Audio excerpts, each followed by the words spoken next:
العالمين الرحمن الرحيم مالك يوم الدين إياك نعبد وإياك نستعين اهدنا صراط المستقيم صراط الذين أنعمت عليهم غير المغضوب عليهم ولا الضالين آمين. الحمد لله بسم الله الرحمن الرحيم الحمد لله الذي أنزل على عبده الكتاب ولم يجعل له عوجا قيما لينذر بأسا شديدا من لدنه ويبشر المؤمنين الذين يعملون الصالحات أن لهم أجرا حسنا ماكثين فيه أبدا آمين. اللهم صل على سيدنا محمد وعلى آله وصحبه وسلم تسليما كثيرا. السلام عليكم ورحمة الله وبركاته. رب اشرح لي صدري ويسر لي أمري واحلل عقدة من لساني يفقهوا قولي. السلام عليكم ورحمة الله وبركاته.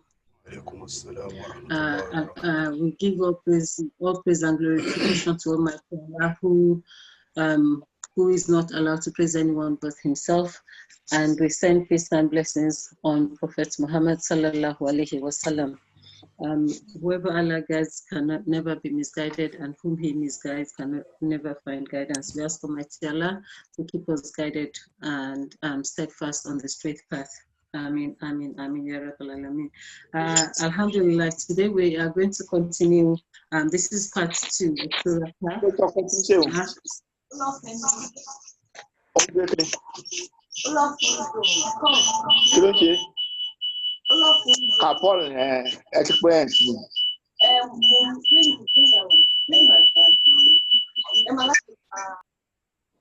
Right, okay. Assalamu alaikum. Yes, so this is part 2 of Surah Kahf. Last week we started Surah Kahf. We did an introduction of it and talked about the reasons for revelation, which is when the Yahudi of Medina at the time asked Prophet asked the Qurayshi people to ask Prophet 3 questions, one of which was a trick question, to, if you like, in their view, validate or not the prophecy, the prophethood of Prophet Muhammad sallallahu alaihi wasallam. So we talked about the reasons for revelation, and we talked about the topics, the 3 main topics, which are the stories with those 3 stories. But within those 3 stories, or 4 stories, that there are lessons, and there are other smaller stories within them that we need to take lessons and wisdom from. So, and did a quick summary of what the sections of the surah up to verse 110. So today, inshallah, we will continue with the tafsir. I think it's really important that for those of us seeking knowledge, to understand the sources of knowledge, which is what the first verse of this surah talks about mainly, our sources of knowledge being Almighty Allah, the scripture he sent, and the prophet or servant whom he sent, which we will talk about today, inshallah. I'm conscious that the time is changing now, and Maghrib will be around 6:20 or so here, so thereabout we will stop. And I know that people in other parts of the world will need to go and pray Maghrib as well. So wherever we get to at 6:20, inshallah, we will stop at that point, inshallah. So without further ado, I'm going to ask the stars to begin the tafsir for us, inshallah. Bismillah. أعوذ بالله من الشيطان الرجيم بسم الله الرحمن الرحيم لا إله إلا الله محمد رسول الله صلى الله عليه وسلم الله ربي لا أريد سواه هل في الوجود حقيقة إلا هو يا من له وجب الكمال بذاته فلكل غاية فوزهم لكياه أنت الذي لما تعالى جده خضعت قلوب الخاشعين لقاه أدم الصلاة على محمد الذي لولاه ما فتح المكبر فاه صلى الله عليه وسلم. السلام عليكم ورحمة الله تعالى وبركاته. Atọrọ àlékún ìkẹ́ tó pọ̀ fún Ànábì wa sallallahu alayhi wa sallam. Àwa ṣe àlékún ọpẹ́ ọpẹ́ tó pọ̀ adúpẹ́ fún Ọlọ́run ọba lọ́pẹ́ tí ò níye nítorí pé oore tí ò níye lòun náà ṣe fún wa a lè du ọpẹ́ rẹ̀ tán gẹ́gẹ́ bá a ṣe lè rí oore Ọlọ́run ọba kà Ọlọ́run ọba sọ ní Suratu Ibrahim pé wa in ta'uddu ni'matallahi lan tuhsuha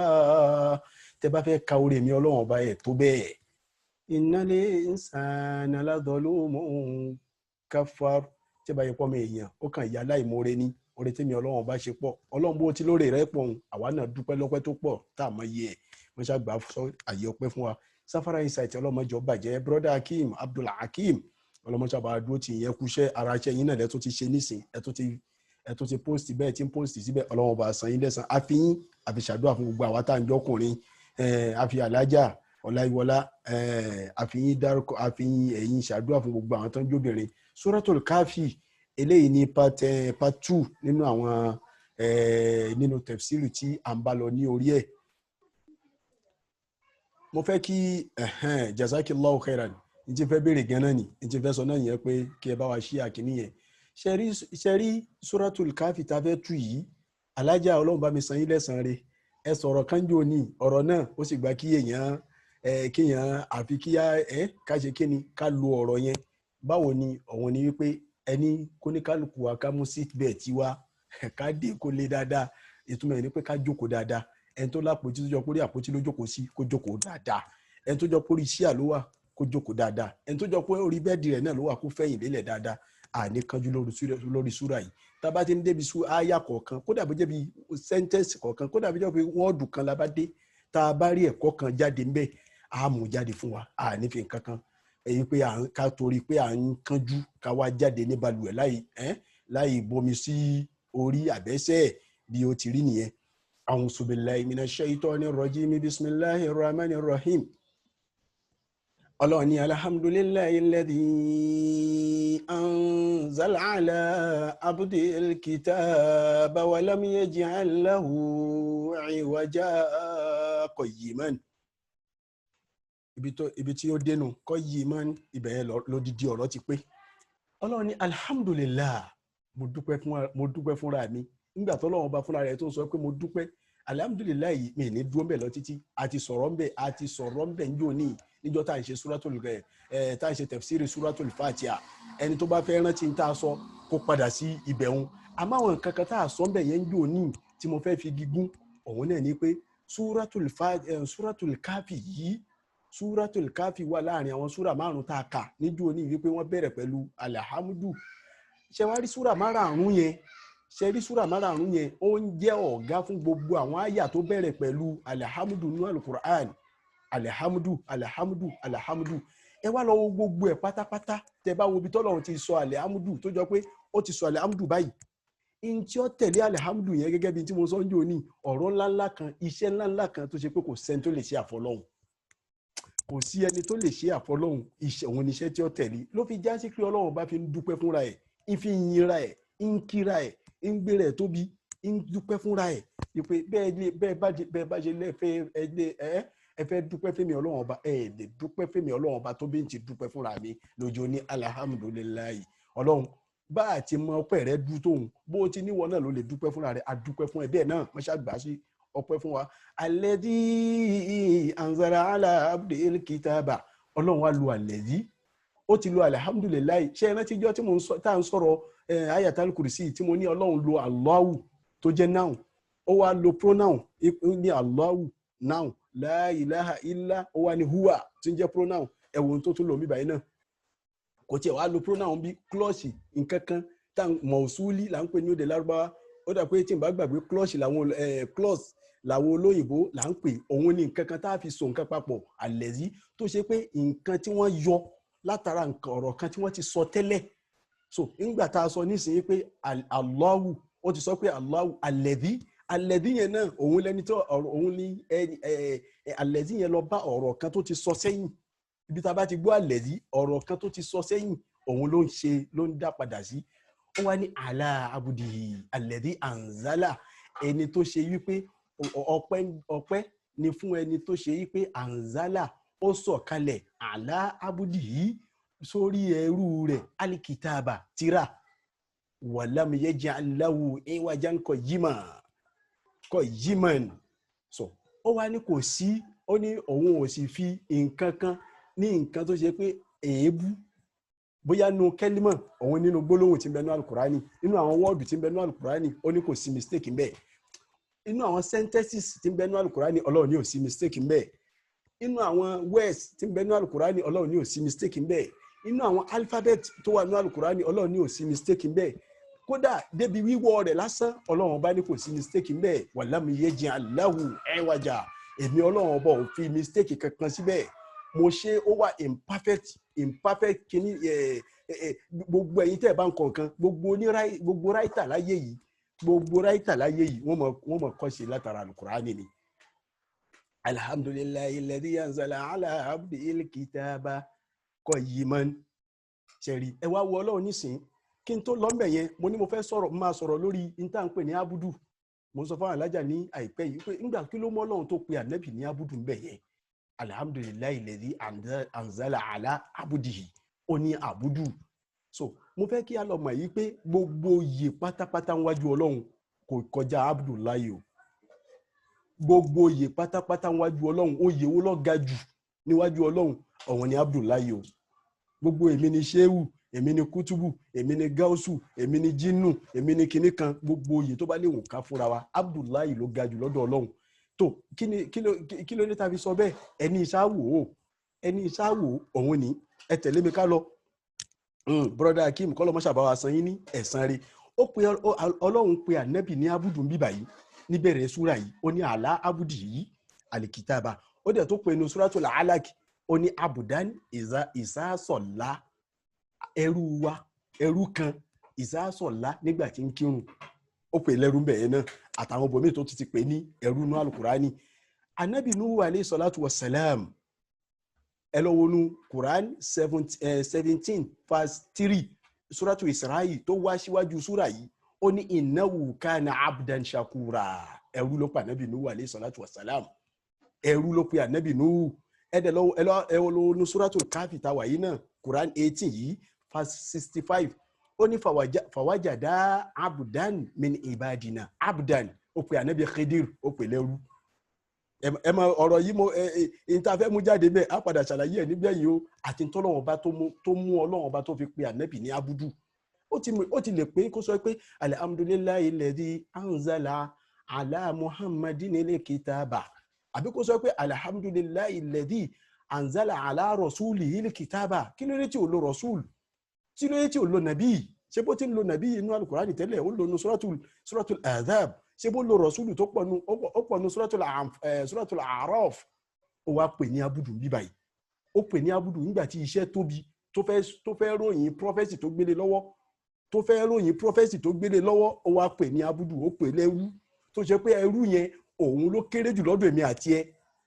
tán bá pè yẹn lẹ́rú ọmọ ìnábí adámọ̀ tó bá gbọ́n kò ní fẹ́ kán pè òun lẹ́rú ẹ ṣe máa pè mí lẹ́rú yóò ní wọ́n fọwọ́ kan ìjẹ́ ọmọlúwàbí òun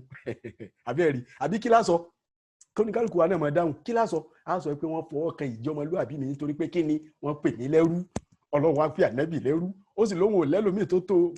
tó lọ́dọ̀ òun má ó pa ànábì lẹ́rú àwọn èyí sì fẹ́ gbẹ́rú èébú lẹ́rú lọ́dọ̀ tiwa ẹ̀rí inú Quran 38 verse 17 suratu Sod ó ní wasbir ala ma yakulun ó sọ fún ànábì pé wọ́n ní sùúrù gbogbo tán bá ń wí yẹn mọ́jì ó dùn ẹ́ ṣáàtì gbé mọ́ra wadhkur abdana Dawuda rántí ẹrú náà ló tún pa ànábì Dawud náà inú suratu Sod yẹn náà Quran 38 yìí verse 41 ó ní ànábì Ayub ó ní wadhkur abdana Ayuba náà ó pè wọ́n náà lẹ́rú inú Quran 19 suratu Maryam verse 30 ẹ lọ wò suratu ànábì Isa nígbà tí ń sọ̀rọ̀ ànábì Isa bọ̀ ó ní kọ́ọ̀lá inni abudullah ó ní ànábì Isa sọ pé èmi o ẹrú ọlọ́run ọba ni mí ànábì Yusuf alayhi salatu wassalam inú Quran 12 verse 24 ó ní walaqad ammat bihi wa amma biha lawla an ra'a burhana rabbihi kadhalika linasrifa anhu as-su'a wal fahsha'a innahu min ibadina inú àwọn ẹrú ló pè wá ànábì Yusuf náà ẹrú ló pa ànábì Yusuf náà ànábì Ibrahim alayhi salatu wassalam inú suratu Safati Quran 37 verse 111 ó ní innahu min ibadina al-mu'minin anabi Musa àtànábì Harun tí ń ṣe ẹ̀gbọ́n rẹ̀ àwọn méjèèjì ó kó wọn papọ̀ ó ní innahuma min ibadinal mu'minin inú suratu Safati yẹn náà ni aya 122 verse 122 anabi Ilyas innahu min ibadinal mu'minin ìbádùn ló pè òun náà inú Quran 37 tá a dá àkọ́tán verse 132 anabi Ibrahim ó wá kó anabi Ibrahim àti anabi Isahak àti anabi Yakub inú Quran 38 tá a dá àkọ́tán sí náà ni o verse 45 ó ní wàzùkúr ìbádànà ìwà anabi rántí àwọn ẹrú wa ó kó wọn papọ̀ púrà ó gbé púrà wá ó ní Ibrahim wa Isahak wa Yakub ulil aidi àwọn oníṣẹ́ ọwọ́ ó pè wọ́n ẹrú ló pè wọ́n bẹ́ẹ̀ ìbádànà ẹrú ló pè wọ́n ó wá ń tọrọ ànábì Nuhu àtànábì Lutu nínú suratu Tarim Quran 66 verse 10 ó ní kánàtà àwọn nígbà tí ń sọ̀rọ̀ àwọn ìyàwó àwọn méjèèjì ó ní kánàtà àwọn ìyàwó méjèèjì ń bẹ lábẹ́ abudan tata abudaini lábẹ́ àwọn ẹrú wa méjì min ibadina solihin tán jẹ́ àwọn ẹrú rẹ̀ ó sì ń sọ̀rọ̀ ànábì Ìsá pẹ̀lú àwọn màláíkà inú Quran 4 verse 172 ó ní láyẹ̀ns tẹ̀ǹkífà masihu an yakuna abdan lillah ó ní ọlọ́run ní kò pọ́síbù kí wọ́n pe ànábì Ìsá ní ẹrú ọlọ́run kó wá ń bínú pé wọ́n ṣe pè wọ́n lẹ́rú àbí kó sọ pé kàbí ànábì Ìsá pé kí ló fẹ́ jẹ́ kí ló jẹ́ lọ́dọ̀ ọlọ́run kó wá dárúkọ nǹkan mí ìyàtọ̀ fẹ́ rú ó ní kò pọ́síbù ọlọ́run bá ní kò jẹ́ bẹ́ẹ̀ wal malaikatul muqarrabun àtàwọn màláìkà náà tẹ́ ń pè wọ́n tí ẹ̀ ń sọ pé àwọn màláìkà tó sún nítorí pé ànábì Ìsá àwọn kírísítẹ́nì á sọ pé ọmọ ọlọ́run ọba ni wal malaikatul muqarrabun àwọn màláìkà làwọn Yẹhudi ń sọ pé àwọn ọmọbìnrin ọlọ́run nìyẹn wípé àwọn ọmọbìnrin ọlọ́run ọba nìyẹn ọlọ́run á kó àwọn méjèèjì papọ̀ àti ànábì Ìsá táwọn kírísítẹ́nì pè lọ́mọ ọlọ́run àti àwọn màláìkà táwọn Yẹhudi pè ní ọmọ ọlọ́run ọmọbìnrin ọlọ́run so ó ní àwọn méjèèjì ọlọ́run ọba ní kò sí tí ó dùn mọ́ wọn kí wọ́n jẹ́ níwájú èmi ọlọ́run ọba ju ẹrú lọ kò sí tí ó dùn mọ́ wọn kí wọ́n jẹ́ ju ẹrú lọ ọlọ́run ọba tí wọ́n ń sọ̀rọ̀ àwọn màláìkà ládàáyẹn rí láwọn nìkan ó ní wàjá àlúlì màláìkátà inú Quran 43 verse 19 ó ní wàjá àlúlì màláìkátà wọ́n wá mú àwọn màláìkà alẹ́dínà àwọn màláìkà tó ṣe yí pé wọ́n ibadur rahman ẹrú ọlọ́run ọba ni wọ́n jẹ́ ẹrú ọlọ́run ọba bá lékè ọlá iná sàn wọ́n ṣe wọ́n lọ́mọ obìnrin wọ́n fi wọ́n tì sọ́dọ̀ ọlọ́run pé àwọn ọmọ obìnrin ọlọ́run ọba nìyẹn ọlọ́run wá kó gbogbo ẹ̀dá papọ̀ pátápátá àti tí ń bẹ nínú sánmọ̀ àti tí ń bẹ nínú lẹ́lẹ̀ àti èyí tá a rí àti tá a rí àti tá a gbọ́ àti tá a gbọ́ inú Quran 19 suratu Maryam verse 93 ó ní inkulun gbogbo bó tilẹ̀ ń kórí kí nǹkan òun kéré tó man fi samawati tí ń bẹ nínú sánmọ̀ wal ardi àbí ń bẹ nínú lẹ́lẹ̀ illa ati rahmani abuda gbogbo wọn pátápátá wọn wólẹ̀ níwájú èmi ọlọ́run bàbá yìí ni tí wọ́n máa ṣe kíni wọ́n máa ṣe ẹrú náà ló tún pè wọ́n ok tábà sọ pé ok gbogbo àwọn tí ń wí yìí oyè inú àwọn oyè tó ga lọ́dọ̀ ọlọ́run ni tọ́lọ́ máa ń dákọ̀ nínú Al-Qur'ani òun náà lẹ́ni tó bẹ̀rù ọlọ́run ẹni tó bá sọ̀rọ̀ lọ́bọ̀ yóò ní àyàfà àwọn tó bá bẹ̀rù èmi ọlọ́run àyàfà àwọn tó bá ní sincerity pẹ̀lú èmi ọlọ́run ọba àwọn sáwá ní sincerity pẹ̀lú ọlọ́run ọba náà kí lọ́lọ́run ọba tún pè wọ́n ẹ lọ wo Quran 43 verse 67 àti 68 suratu Zukhruf ó ní al-akhillahu àwọn ọmọ ìyá méjì àwọn ọ̀rẹ́ méjì àbáwọn ọmọ ìyá púpọ̀ tí wọ́n dira wọn tí wọ́n ṣe ọmọ ìyá yàwó mẹ́ìzìn níjọ́ gbéǹde àlìkìyàmọ̀ báàdù òun lè bá dé apá kan wọn àtàpá kejì wọn apá kìíní àtàpá kejì wọn àdógbòn ọ̀tá ni wọ́n mọ̀ ṣe ìlàlìmọ̀tẹ́kìn àyàfà àwọn tán bá jẹ́ olùbẹ̀rù èmi ọlọ́run ọba ẹ mọ̀ gbọ́ ó ti pè wọ́n ní ọ̀lìmọ̀tẹ́kìn náà ó wá tí wọ́n ní ya ibadi àwọn ẹrú mi ẹ̀yin ẹrú mi la khawfun alaykumul yawma wala antum tahzanun kí ló jẹ́ kí n ṣàwọn àyà yìí kí n kó wá báyìí òun ni wípé nísìn ẹ wàá rí nísìn láàrin àwọn èèyàn oníkálùkù ń fúnra wọn lóyè àti ní definition àwọn èèyàn pẹ̀lú tá à ń pè lẹ́rú òun ni ẹni tí wọ́n múlò tí ò wúlò láwùjọ tó ṣe pé a máa ń fi bàtà tẹ̀ lórí ẹni tá a fi bàtà tẹ̀ mọ́lẹ̀, ẹni tá a máa rìn lọ tá a fi mọ́tò tẹ omi tá a fi mọ́tò tẹ rẹ̀ fọ̀ tá a fi tẹ̀ sí lára, àbẹ́ni tá a sọ fún yín pé à ń lọjà ó yá wá gbé báàgì tẹ̀lé mi, ó yá lọ bá ń pọ́nìṣì bàtà mi wá, ó yá lọ bá ń gbómi sí balùwẹ̀, tá a máa lò ń lomi òjò, tá a ní fún lówó, tá a ní fún kankan ní ìṣe wípé mo ní ọlá lórí ẹ̀. Perspective àwọn èèyàn lórí ẹrú nìyẹn o, perspective àwọn èèyàn lórí ẹrú nìyẹn. Ọlọ́run wá pè ànábì lẹ́rú, ó fi hàn pé definition tọ́lọ́run fi definite ẹrú lọ́dọ̀ Ọlọ́run lọ́dọ̀ tiẹ̀ òun kọ́ ni definition àwọn èèyàn o. Tó bá jọ pé òun ni definition àwọn èèyàn ni Ọlọ́run ò ní jẹ́ láyé, Ọlọ́run bá tóbi jù bẹ́ẹ̀ lọ, ọba ńlá ni, ọba àánú ni, ọba àkẹ́ ni, ọba àánú ni, ọba aré ni, ọba tí ò sírú ẹ̀ ni, kò jẹ́ pànábì lẹ́rú. Tá bá wá pè ọ́ lẹ́rú ńsìn ó bínú, ó ní anzala ala abdihi alikitaba. Kí ló wá dé tọ́lọ́run fi pànábì lẹ́rú? À ń bọ̀ wá ṣàlàyé ẹ̀ pẹ̀lú ògo Ọlọ́run níbi àyà 4 inú suratul Kafi, ibi wa yunzira alladhina qalu takhasallahu walada. So to say. Okay. À ń bọ̀ wá so ṣàlàyé. we import everything.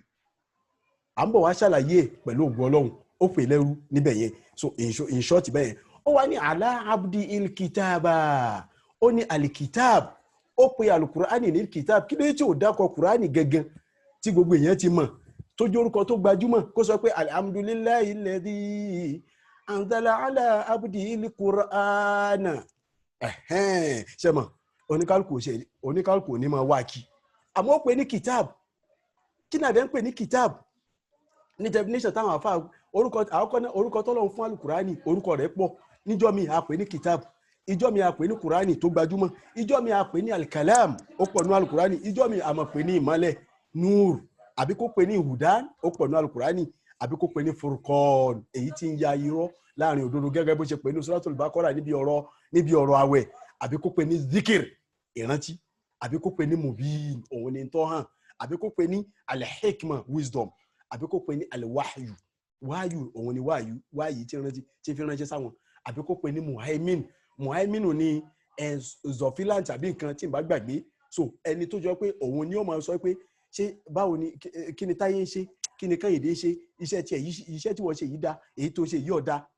Ó pe alukurani ní muhaimin, ipe muhaimin òun ni ó máa zofilant gbogbo tí bá ń bẹnu àtàwọ́rá, èyí tí bá ń bẹnu injil, èyí tí bá ń bẹnu zebura, èyí tí bá ń bẹnu sufi Ibrahim, èyí tí bá ń bẹnu sufi Ádámù, gbogbo àwọn tá a gbé tírà lé lọ́wọ́ tí ń bẹnu tírà ànábì Musa. Ipe alukurani òun ni sọfíláǹtì kan tí yóò máa wo gbogbo iṣẹ́ wọn, ṣiṣẹ́ tí wọ́n sọ yìí dẹ̀ ṣé ó dá báyìí, èyí tí wọ́n ṣe yìí ṣó dá, alukurani ni. Àbí kó pè ń bò mí ní shifa, ìwòsàn, àbí kó pè ní hablu, okùn àbí sábàbí, àbí kó pè ní inú tá bá ti gbọ́ hablu inú kó jẹ́ okùn àbí sábàbí. So àbí kó pè bẹ́ẹ̀, àbí kó pè ní al-majid, gẹ́gẹ́ bó ṣe sọ pé wal Qur'an fi al-Qur'an al-majid inú suratu Buruj. So ó wá pè ní kitabu bí báyìí, kò dákọ̀ kankan ní orúkọ yìí, ó wá dákọ̀ al-kitab. Kí là ń pè ní kitab? Ní tá ń pè ní kitabu ní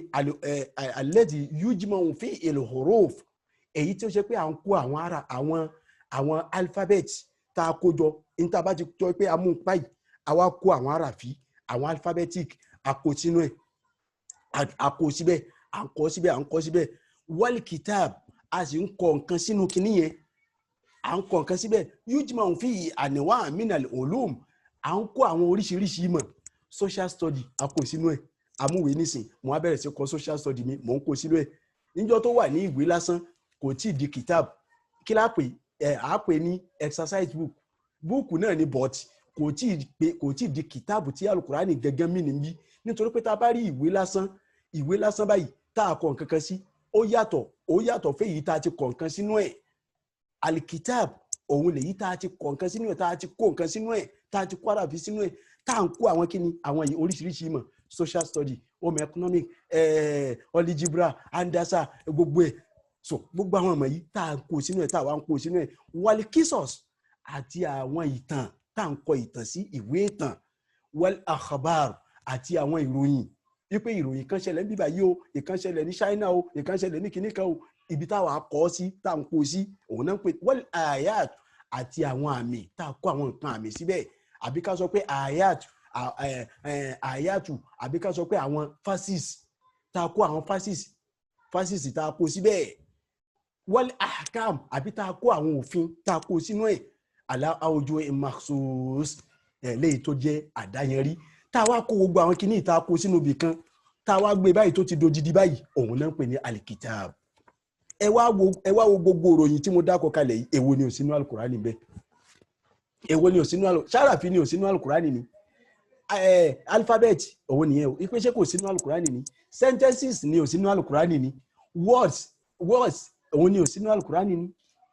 so oríṣiríṣi bẹ́ẹ̀ ló ń bẹ nínú alukurani lọ́lọ́run fi pe alukurani ní alikitab. ìjọ mi tẹ́ bá ti gbọ́ kìtàbù bómi náà àwọn nǹkan tá a sọ yìí lẹ́mí kẹ́mi wá tètè máa lọ bẹ́ẹ̀ pé n tó mọ́lọ́run pè ní kìtàbù òun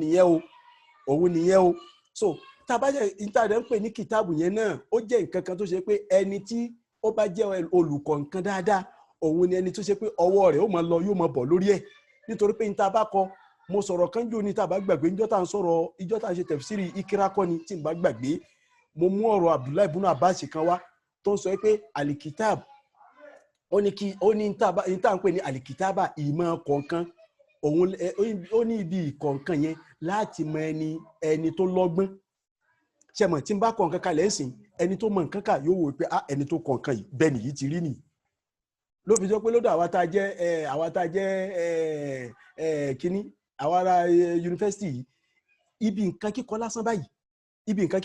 tabamu tíra Gazali ní sinapojuwe àbí tíra Imamu Tọ́bàrí àbí tíra Imamu Ibn Kathir ìwé ẹ̀ tá a mú báyìí tá a bẹ̀rẹ̀ sí kà á mọ̀ pé yes Imamu Ibn Kathir nǹkan tó mú tó fi kọ̀rọ̀ nǹkan báyìí ló ń ṣe nítorí pé bí nǹkan kíkọ lásán wọ́n mọ ìwà ẹni tó kọ nǹkan gbogbo kínní yìí ló kó sábẹ́ ní tá à ń pè ní alikitab ọlọ́run wá pe Kùránì ní alikitab ó wà ní wàlámù yẹ́jìn aláwù ẹ̀wàjàn ọlọ́run ọba ní mi fi mistake kan bó tilẹ̀ ń kó kéré mọ́ mi fi sínú ẹ̀ nítorí pé tí n bá fi mistake sínú ẹ̀ ní tó bá yẹ pé mistake bá wà nínú alukurani nínú sentences ẹ̀ tó bá yẹ pé mistake bá wà nínú alukurani nínú àwọn alphabet ẹ̀ tó bá yẹ pé mistake bá wà nínú alukurani nínú àwọn kíni words tí ń bẹ nínú alukurani ni àwọn secularists tá a dá kọ́ńtò ní àwọn orientalist tá a dá kọ́ńdò ní àwọn missionary ibi tí wọ́n ti mú alukurani nìyẹn nítorí pé èdè lárúbáwá yé wọn ń gbá lórí wọn gidi gan so ẹ wá wò nísìnyí ọlọ́run wá pè wọ́n lẹ́jọ́ níbẹ̀rẹ̀ súrà yìí bí ẹ̀mejì àbẹ́mẹ́ta ìpèlẹ́jọ́ alákọ̀ọ́kọ́ bẹ́ẹ̀ ńgbà tọ́lọ́run sọ̀rọ̀ bọ̀ ní èdè lárúbáwá ẹ jẹ́ n wọnú èdè lárúbáwá lọ mo fẹ́ kẹ́ fọkàn tẹ̀lé mi ọlọ́run ó ṣe àlékún mímọ̀ fún gbogbo wa ńgbà tọ́lọ́run bá ní alhamdulillahi alladhi anzala ala abdihil kitaba ṣẹ́rí débi kìtàbà yẹn wọ́n ti yọ nǹkan kan kó lẹ́yìn kìtàbà yẹn wọ́n yọ nǹkan kan kó bẹ́ẹ̀ ní èdè lárúbáwá nínú bí fọ́ọ̀mù lárúbáwá ṣe máa ń wà òun lọ́lọ́run wá lọ dá padà wá sẹ́yìn òun ló bẹ̀rẹ̀ àyà kejì fáàsì tó tẹ̀lé àyà tí mo kà yìí òun ni kọ́ yìí mọ̀ ni bó ṣe yẹ kó wà gangan ní ti lárúbáwá mọ̀ gẹ́gẹ́ bí lárúbáwá ṣe mọ èdè òun ni alhamdulillahi alladhi anzala ala abdihil kitaba qayyiman walam yaj'al lahu iwajan bó ṣe yẹ kó wà nìyẹn inú alukurani ní lárúbáwá ti kọ́ wípé ok a lè yọ qayyiman tó jẹ́ pé wọ́n fi ṣe ìròyìn adjective wọ́n fi adjectify alukurani ní adjective yẹn ni ok adjective yẹn a lè gbé kúrò lọ́dọ̀ ẹni tó ní ìròyìn káwá lọ gbé sẹ́yìn inú alukurani náà ti kọ́ ọlọ́run wá tó ẹ̀rí bọ́lọ́run ti tó alhamdulillahi alladhi anzala ala abdihil kitaba wa lam yaj'al lahu iwajan qayyiman so àmọ́ bó ṣe yẹ kó wá gangan òun ni pé alhamdulillahi alladhi anzala ala abdihil kitaba qayyiman wa lam yaj'al lahu iwajan ọlọ́run wá pè wọ́n lẹ́jọ́ pé tẹ́ ẹ bá lè kọrú ẹ̀ka lọ inú àwọn bí tọ́lọ́run ti pè àwọn tá a dákọ lẹ́ẹ̀kan gbogbo wọn yẹn tọ́lọ́run ti pè wọ́n lẹ́jọ́ ìkànnì yẹn bẹ́ẹ̀ nítorí pé qayyiman òun ni tó dúró déédéé tí ò yẹsẹ̀ tó ṣe pé ó ti pé jù ọlọ́run kọ́ ó wà ẹ̀ perfect ẹ̀ ga jù tí ò sírú ẹ̀ excellent ni l'Al-Qur'an ó ní qayyiman excellent ni walam yaj'al lahu iwaja so kọ́lọ̀ wá fi kó tún wá bá a fi lè yé wa wípé ṣàlùkùránì sóhun náà ni sópé náà ni ọlọ́run tún wá fi walam yaj'al lahu nítorí pé qayyiman yẹn nìkan náà fúnra rẹ̀ náà ẹ̀kọ́ ẹlẹ́kejì nìyẹn o qayyiman fúnra rẹ̀ lásán òun náà ń túmọ̀ walam yaj'al lahu iwajan tá a bá ní wà lámìyẹ̀jẹ̀ aláwo ìwàjà ọlọ́run ò fi mistake síbẹ̀ tá a bá ní kọ́ yìí mọ́ ọlọ́run ò fi mistake síbẹ̀ ọlọ́run á change fọ́ọ̀mù ẹ̀ nítorí tọ́lọ́run ò bá change fọ́ọ̀mù ẹ̀ ni bó ṣe yẹ kó wá ní tí ò bá change fọ́ọ̀mù ẹ̀ yìí pé alhamdulillahi alladhi anzala ala abdihil kitaba wa lam yaj'al lahu iwajan alhamdulillahi alladhi anzala ala abdihil kitaba qayyiman kó jẹ́ pé qayyiman alákọ̀ọ́kọ́ tí mo wí yẹn kó dó fún qayyiman tó yẹ kó wá mẹ́ gangan qayyiman ẹlẹ́kejì kó wá dó fún wa lam yaj'al lahu iwajan àwọn tí wọ́n kọ́ èdè Lárúbáwá wọn bá kàn mú alukurani ní pé yes àwọn ti bíbáyìí àwọn ò bá ti bíbáyìí mú alukurani ọlọ́run wá tú ọ̀rọ̀ yẹn palẹ̀ ọlọ́run tú kalẹ̀ nítorí ìtumọ̀ kan náà ní méjèèjì ó wá tó change fọ́ọ̀mù ẹ̀ ó change fọ́ọ̀mù ẹ̀ pé wà lámìyẹjà ńlá o ìwàjà abẹ́rẹ́ nǹkan báyìí alukurani kò sírú rẹ̀ ló fi jẹ́ pé ọlọ́run bá sọ fún ẹ pé tẹ́ ẹ bá lè kọ́ ẹ̀kọ́ rú ẹ̀ ẹ mọ̀ nísìnyí tá a bá ń sọ̀rọ̀ inú èdè òyìnbó tá a bá sọ pé up I go àbí kí n sọ pé I go up ṣé mọ̀ mo gbé tiwájú mo gbé sí ẹ̀yìn gẹ́gẹ́ bí ìmámù Allahumma salli ala Muhammad wa sallim ìmámù Tọ́bàrí ni ìmámù Tọ́bàrí nínú tafsiru ẹ̀ ó ní ọlọ́run ọba gbé in tó yẹ kó wà wájú ó gbé sẹ́yìn ó wá gbé in tó yẹ kó wà lẹ́yìn ó gbé síwájú ó fi dà lákàyè ó fi tọ́lá káyè Lárúbáwá wò pé tẹ́ bá tó bẹ́ẹ̀ ká lọ ìmámù Tọ́bàrí ló sọ̀rọ̀ tí mo ń sọ yìí tẹ́ bá tó bẹ́ẹ̀ ká lọ òun ló sọ gbogbo tí mo ń sọ yẹn ipe kọ́ yìí mọ́ yẹn wájú lẹ́yẹ kó wà pé alhamdulillahi allazi anzala ala abdihil kitaba kọ́ yìí mọ́ ẹ̀ so tá a bá sọ pé up I go up ṣẹ́rí ṣe mọ̀ pé ìtumọ̀ kan náà ni but àgbé kan síwájú àti gbé kan sẹ́yìn àti gbé kan síwájú àgbé kan sẹ́yìn kọ́ yìí mọ́ liyunzira ba'san shadidan min ladunhu wa yubashshirul mu'minina alladhina ya'maluna as-salihati anna lahum ajran asana makisina fi abada qayyiman alukurani yẹn wà ó pé o alukurani tó pé ni ó dẹ̀ dúró dáadáa kọ́ dáadáa liyunzira ba'san láti lè fi ṣe kìlọ̀ ba'san shadidan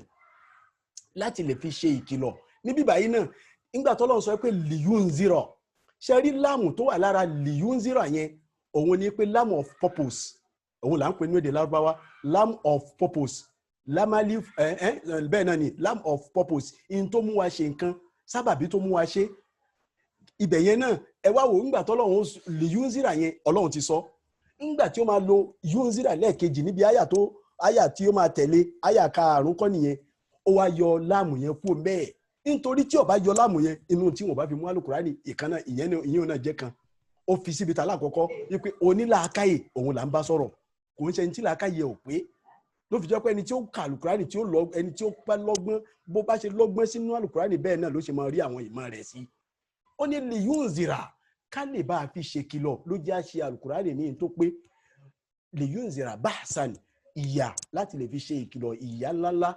ba'san shadidan ìyà tó tóbi gan tó dẹ̀ lé min ladunihu tí ó wà látọ̀dọ̀ Ọlọ́run bàbá yìí sọ́dọ̀ àwọn tí wọ́n bá gbà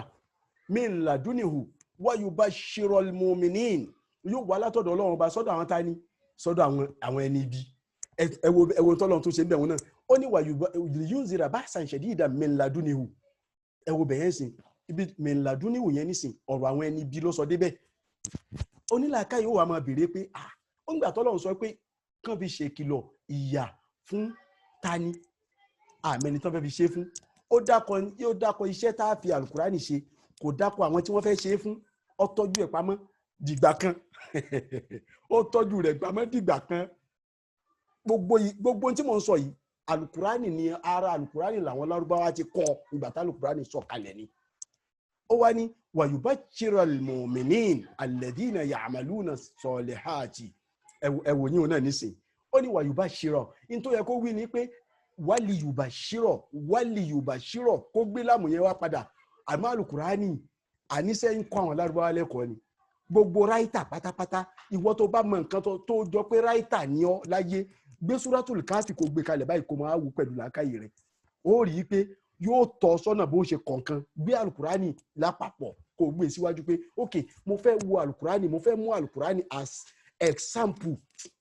as mirror kan tí màá máa wò níwájú mi pé mo fẹ́ máa fi compare tí n bá kọ ó sì rí i pé n tó bá ń kọ máa wà perfect yóò wà perfect nítorí pé alukurani tó fi ṣèpìlẹ̀ yẹn perfect lòun náà ọlọ́run ní liyunzira ba'san ó yọ lámù yẹn ó wá ní wayubashiro ó tó yọ lámù yẹn ó fi lámù sí bẹ̀rẹ̀ ó wá yọ lámù bí ẹlẹ́kejì wayubashiro al-mu'minin ká sì lè bá a fi alukurani alukurani tó ṣe pé kọ yimani ká lè bá a fi ṣe ìdùnnú alladhina wayubashiro al-mu'minin àwọn tí wọ́n gbà fáwọn ọlọ́run ọba alladhina ya'maluna as-salihat àwọn tí wọ́n gbà lásán wọn tó ń ṣiṣẹ́ rẹ̀ anna lahum ajran hasana wípé ẹ̀san ńláńlá bẹ lọ́dọ̀ mi ọlọ́run ọba ẹ̀rí ó dárúkọ àwọn ẹni tí a ṣẹ̀san rẹ̀ fún òun ni alladhina amanu àti àwọn tí wọ́n ṣiṣẹ́ rẹ̀ kò dákọ àwọn tí wọ́n fẹ́ fìyà jẹ ẹwà Al-Qur'ani kò dákọ àwọn tí wọ́n fẹ́ fìyà jẹ onílàákàyè ó máa wá béèrè pé àwọn tó ń fẹ́ fìyà jẹ dà ọlọ́run padà bọ̀ wá ṣàlàyé ẹ̀ nígbẹ̀yìn ó wá ní anna lahum ajran hasana ipe kan lè mọ̀ pé ẹ̀san ńláńlá ń bẹ lọ́dọ̀ mi ọlọ́run bá tí mo tọ́jú kalẹ̀ fún wọn o makitina fi abada wọn ò mọ̀ bẹ́ẹ̀ lọ bẹ́ẹ̀ nínú ẹ̀san yẹn o ẹ̀san tí mo fẹ́ ṣe fún wọn yẹn wọn máa pẹ́ ń bẹ̀ lọ gbáà ní wọn ò ní tán bẹ́ẹ̀ wọn ẹ̀san yẹn ò ní tán títí láéláé ni wọ́n máa jẹ́ wọn pọ̀ ọ̀rọ̀ pé wọ́n jẹ́ nígbà kan kò ní wà wípé ó wà lásìkò kan kò ní rí bẹ́ẹ̀ títí láéláé ni makitina fi abada bimana khalidina fi abada tó wà ní parí suratul kafi ló jẹ́ sọ fún yín jò ní pé suratul kafi àti bẹ̀rẹ̀ àtòpin ó sora wọn mú ni àti sura alukurani láti bẹ̀rẹ̀ náà àtòpin gẹ́gẹ́ báyìí sọ suratul nas jò ní fẹ́ni tó bá ń tẹ̀lé wa àti suratul fatiha ní àṣepọ̀ tí ń bẹ láàrin méjèèjì ọlọ́run wá ní wayunzira alladhina ibi báyìí ni mo sọ ó tún yọ láàmù tiẹ̀ náà kó ń bẹ́ẹ̀ nítorí pé láàmù yẹn náà yẹ ká fi sí láàmù yẹn náà ló sì ń ṣiṣẹ́ débẹ̀ wayunzira alladhina káàtì lè bá a fi alukurani ṣèkìlọ̀ alladhina qalu àwọn tí wọ́n ṣe yí pé ittakhazallahu walada àwọn tí wọ́n sọ pé Ọlọ́run bá bímọ ok àmọ́ onílàkàyọ̀ mọ̀ á béèrè yìí sí pé onílàkàyọ̀ mú ánsà rẹ̀ pé ok Ọlọ́run àwọn tí wọ́n pe Ọlọ́run tán sọ pé Ọlọ́run bá bímọ lọ́lọ́run tọ́jú ìyá ta àkọ́kọ́ tó ń sọ yẹn ló tọ́jú ìyá yìí fún wípé báàsà shadidan ok àwọn ni wọ́n ní báàsù shadid ó ti wá yanjú báyìí nísìnyí ó fi hàn pé ẹni tí ó kálù Kùránì sẹ́ẹ̀ mo wí ní 1000 times yìí pé ẹni tí ó kálù Kùránì onílàákàyè ni ẹni tí ó sì gbọ́yé onílàákàyè ni tòrọ́ Kùránì Ọlọ́run kọ́ ní ọ̀nà tí yóò gbà yé lárúbáwá léyìí tó ga jù tó ṣe pé lárúbáwá ọmọ tí ó sì tún kọ́ lárúbáwá lẹ́kọ̀ọ́ míì alladhina qalu àwọn tí wọ́n ṣe pé wọ́n sọ yìí pé ittakhazallahu waladan Ọlọ́run ọba bímọ àwọn tí wọ́n sọ pé Ọlọ́run ọba bímọ alhamdulillah ṣe rí bí Ọlọ́run ọba bímọ yìí ló jẹ́ kọ́ lọ́run pé ànábì lẹ́rú níbi abudi yìí tó lò níbi alhamdulillah alladhi anzala ala abdihi alkitaba ló jẹ́ kọ́ lọ́run pé ànábì lẹ́rú nítorí pé perspective àwọn yẹ̀wúdí àti àwọn nàzọ́ra òun ni wípé ẹni tọ́lọ́run bá ti fàmára Ọlọ́run ti sọ ipò òun ló bínú Ọlọ́run ti sọ dọmọ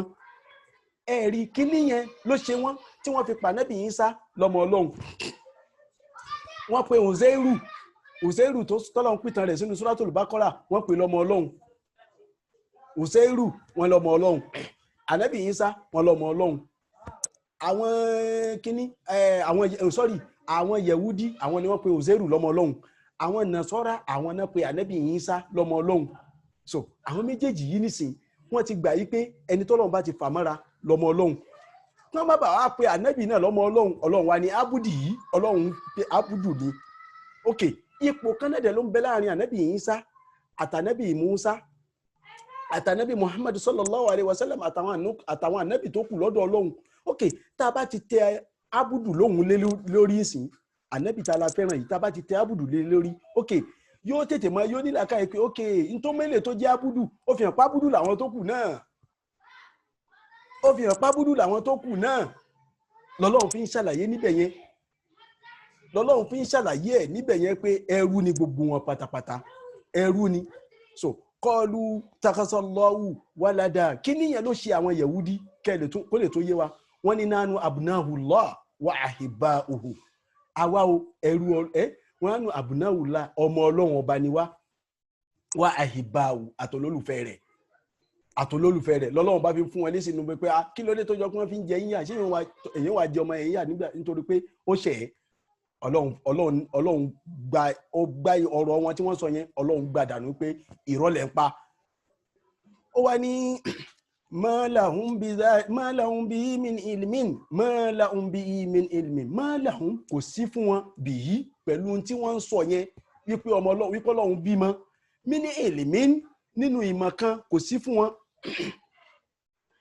wàláàlì àbá ihim kò sì sí fún àwọn bàbá wọn tí wọ́n ti lọ náà pé sọ́lọ́run bá bímọ kán máa sọ pé ọlọ́run bá bímọ ọlọ́run bá ní kò sí fún àwọn bàbá wọn. kaburat kalimatan takhruju min afwahihim in yaquluna illa kadhiba. tó alukurani tó gbé mi dé o ó ní kaburat kalimatan ó ti ní ò sí fún wọn nímọ̀ àwọn ò nímọ̀ àwọn bàbá wọn tí wọ́n bí wọn nímọ̀ ó wá ní kaburat kalimatan ẹ̀rí ọlọ́run wọ́n wọ́ alukurani bẹ̀ yẹn ní kalimatan bí mo ti kà yìí náà ni pé kaburat kalimatan láàrin kaburati yẹn àti kẹlímọ̀tá yẹn wọ́n ti yọ nǹkan kan ńláńlá kan wọ́n ti yọ kó mbẹ́ wọ́n yọ kó mbẹ́ nínú èdè lárúbáwá nínú bọ́lọ́run ṣe ń to alukurani tó ṣe pé títò alukurani wọ́n ń pe kíní kan ní alijazalatu nínú albalaga pé báwo la ṣe máa ń to ọ̀rọ̀ báwo la ṣe lè sọ̀rọ̀ tó ṣe pé onílàákàyè ńláńlá ni ó gbọ́yé òun náà pè ní alijazalatu kalam nínú ilmul balaga. so ẹni tí bá ń gbọ́ nísìnyí onílàákàyè ni ó máa ronú sí wọ́n mọ̀ pé yes ẹni tí ń sọ̀rọ̀ yìí náà ń kọ́ onílàákàyè ni ẹni tó ń sọ onílàákàyè ẹni tá a sì fẹ́ kó gbọ́ náà onílàákàyè ni. ok àwa gbọ́dọ̀ bọ́ sí kápọ́sí dèédé làákàyè ń tọ̀hún kó lè ṣe déédé ara wọn. nítorí ńgbà tá a bá sọ fún lápòjú èsìn ẹni tó bá jáde yunifásitì tó ti ní doctorate lọ́wọ́ tó ní phd lọ́wọ́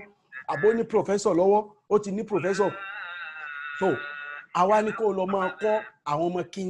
kindergarten àbí àwọn ọmọ primary school àbá àwọn ọmọ nursery school tẹ̀mọ̀ kò lè rọrùn fún bí kó já sí pé hello salamu alaikum ẹjọ́ bá pa alukurani yẹn o ká máa sọ̀rọ̀ sínú alukurani ṣẹ́mọ̀ kò lè rọrùn fún bí kó já sí pé ẹni tó fẹ́ bá wa sọ̀rọ̀ yìí àwọn tó fẹ́ bá sọ̀rọ̀ wọn wá ṣe déédéé ara wọn ṣẹ́mọ̀ ẹ̀yin tí mo ń bá sọ̀rọ̀ mi báyìí sìn alihamudulilayi ẹlẹ́kọ̀ọ́ ni ẹ̀kọ́ ti yín ju tèmi lọ ló fi já sí pé n tí ń bá sọ yóò tètè yé yín ẹ̀kọ́ ti yín ó ju tèmi lọ ló já sí pé n tí ń bá yín sọ yóò tètè yé yín lẹ́ẹ̀kan náà àmọ́ kó jọ pé àwọn tí mo ń bá sọ̀rọ̀ wọ́n lò àfi kébi tí mo fẹ́ bá wọn sọ̀rọ̀ kán wá kí n lọlẹ̀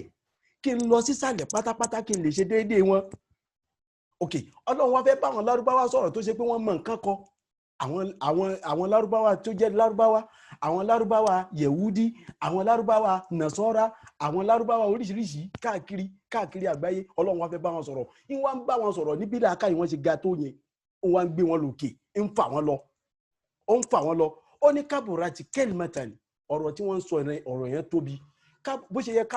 yẹ ká tó gangan lálùkùránì tá a bá fẹ́ yọ nǹkan kan kó bẹ́ẹ̀ òun ni ká sọ pé kábùrátì kẹ́lìmẹ́tàn ká wí kẹ́lìmọ̀ yẹn lẹ́ẹ̀mejì wípé kábùrátì kẹ́lìmẹ́tàn tá a bá wá wí bẹ́ẹ̀ nísìnyí àwọn secularis wọn á kàn mú àlùkùránì ní pé yes ibi báyìí láti mú àlùkùránì sọ́lọ́ wọn bá yín náà ní sọ̀rọ̀ báyìí sọ́lọ́ wọn bá ní sọ lárúbáwá báyìí tó dẹ̀ lòun ní gbogbo èdè òun kọ́ ló ní èdè ó fi hàn pé irọ́ lànàbí ń pa èyí tí wọ́n bá wí nù ọlọ́run wá yọ alákọ̀ọ́kọ́ ó yọ kẹ́límọ̀ alákọ̀ọ́kọ́ yẹn ó yọ kù mbẹ́ kí ló já mọ̀ nítorí pé object tó gbé wá òun ni kẹlímọ̀tàn ẹni tó ní subject yẹn òun ni wọ́n tọ́jú pamọ́ òun ni kẹlímọ̀tún kábùrátì kẹlímọ̀tún kẹlímọ̀tàn wọ́n wá tọ́jú subject wọ́n wá gbé object ọlọ́run gbé jáde wọ́n gbé jáde ṣé ẹ mọ̀ nísìn ìgbà tó bá sọ pé I do it myself àti ní I do it mo ti sọ nísìn pé I do it mo ṣe mo tún wá ní ẹni tó gbọ́ tí mo sọ yìí sì wọ́n ti mọ̀ pé mi ni mo ṣe wọ́n ti mọ̀ pé mi tí mo sọ̀rọ̀ yìí ni mo ṣe mo tún wá ní myself èmi náà mo ṣe fúnra mi ok wọ́n máa wọ pé myself yẹn kí lòun wá ṣe ń bẹ́ ó kàn wá dé nǹkan kan mọ́lẹ̀ lásán ni ó kàn wá dé mọ́lẹ̀ pé kàn fi lè mọ̀ pé yes èmi ni mò ń ṣe lóòótọ́ àbí kí n sọ pé she goes to school by trekking àwa tún wá ní with her foot she goes to school by trekking with her foot. Okay, ngbà tá a ti ní she goes to school by trekking ó rìn lọ ni a tún wá ní with her foot pẹ̀lú ẹsẹ̀ rẹ̀. Okay, ṣé èèyàn lè rìn láì sẹ́sẹ̀ ni? Ṣé èèyàn lè rìn láì sẹ́sẹ̀? Irú ẹ̀ lọ́lọ́run bá ṣe ń bí báyìí. Irú ẹ̀ lọ́lọ́run bá ṣe ń bí báyìí pé kaburati kalimatan takhruju kaburati kalimatun takhruju min kaburati kalimatan takhruju min afwahihim. Ọ̀rọ̀ tí wọ́n sọ yẹn ọ̀rọ̀ yẹn tóbi ju ẹnu wọn lọ. Ó wá tọ́jú ọ̀rọ̀ alákọ̀ọ́kọ́ tí wọ́n sọ ó wá gbé ọ̀rọ̀ ẹlẹ́kejì tó fẹ́ fi ṣe object yẹn ó wá gbé jáde min afwahihim tí ń jáde láti bí ẹnu wọn. In yaquluna illa kadhiba. Irọ́ ni wọ́n pa. Irọ́ ni wọ́n pa. Ó dà pé mọ bí àsìkò wa ṣe rí bóyá kí á dúró bí báyìí. Bẹ́ẹ̀ni, salaam alaikum. Wa alaikum salam wa rahmatullahi wa barakatuh. Ẹ jẹ́ kí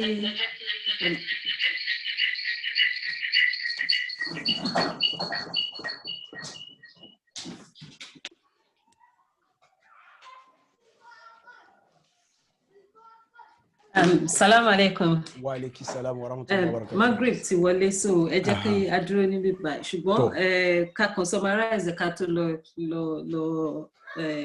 ṣetán fún tèmi pé nǹkan tí a kà lé ní àwọn àyà àgàgà the first verse of Suratul Kahf is very important for seeking knowledge. Gẹ́gẹ́ bí Ustaz ṣe sọ, here, Allah mentions here 3 sources of knowledge: Himself as the creator, the Lord and creator of everything, and the scripture that He has sent, and the servants that He has sent. So if you are seeking knowledge, let this be the first sources of information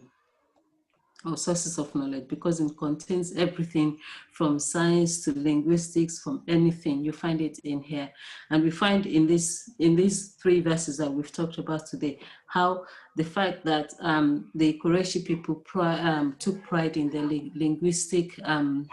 artistry qualities and skills. Allah challenges them here, even with the use of Arabic language, which they felt was their own language and very vast in it. The same way that Almighty Allah challenges the previous generations with the things that they took pride in. Whether they took pride in science, He challenged them with the birth of Jesus, alayhi salatu wasalam. So Almighty Allah challenges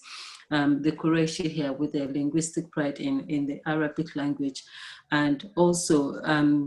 again, confirms that the Prophet sallallahu alaihi wasallam is a servant like all the other prophets sent before him.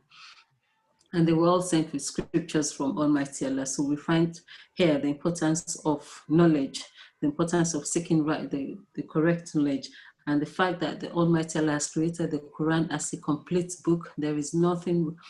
there's no error in it. And He said that also in Surah Al-Baqarah, where He says, this is a complete book without any crookedness. It is very straight. And in it is guidance. And in it is guidance. And here we find as well that inside this book is guidance. Guidance to everyone. For those who disobey the guidance, He talks about the warning, and for those who accept and follow the guidance, He talks about good tidings. So we find here a good source of knowledge and also consequences of actions, whether good or bad. Everything that's done positively has positive consequences. Anything that's done or bad deeds or sins also has consequences. So on that note, we'll pause here for us to reflect on this, and we'll pause here. We'll stop here for today. I think there's a lot from what Ustaz has shared with us. Jazakallah khairan, and also to Brother Hakim 25, Jazakallah khairan, for posting all the references there. May Allah accept our services.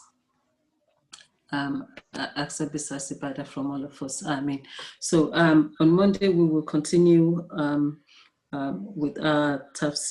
lecture on Monday. It says me and mommy the topic that fashion any Monday, but inshallah I'll send a reminder by Monday with the topic, inshallah. Next Saturday we'll continue. Part 2. Settling disputes, part 2. Okay, how we settle disputes, part 2, inshallah. Jazakallah khairan. So we'll continue that on Monday. So we'll break now. Because the time is changing now, so we're trying to work out the best time to be doing our lectures on both Saturdays and on Mondays. So some may be earlier, some may be later, but inshallah, Allah will guide us to make the right decisions. Amen, amen, amen. So Alhamdulillah for giving us this opportunity to remember him again, to go through his words, and for guiding us to Islam. Alhamdulillah for all his mercies and his blessings on us. We ask Almighty Allah to accept this as ibadah from us and forgive us for any mistakes and sins that we, all our sins and mistakes. Amen, amen. And may Allah include us among those who will follow the Quran and his messenger as he has commanded, and keep us steadfast in there. Amen. Alhamdulillahi Rabbil Alamin. Rabbana atina min ladunka rahmatan wa ahyi lana min amrina rashada.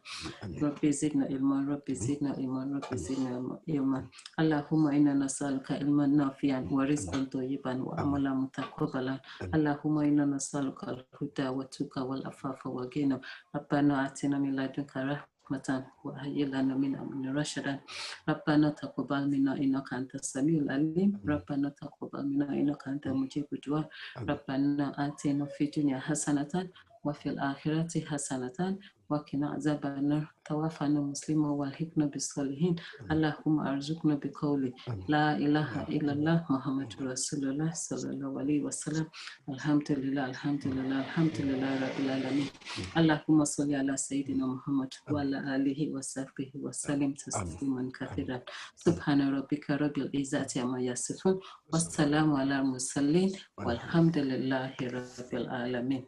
Amin. Assalamu alaikum wa rahmatullahi wa barakatuh. We'll see you on Monday, inshallah. Assalamu alaikum.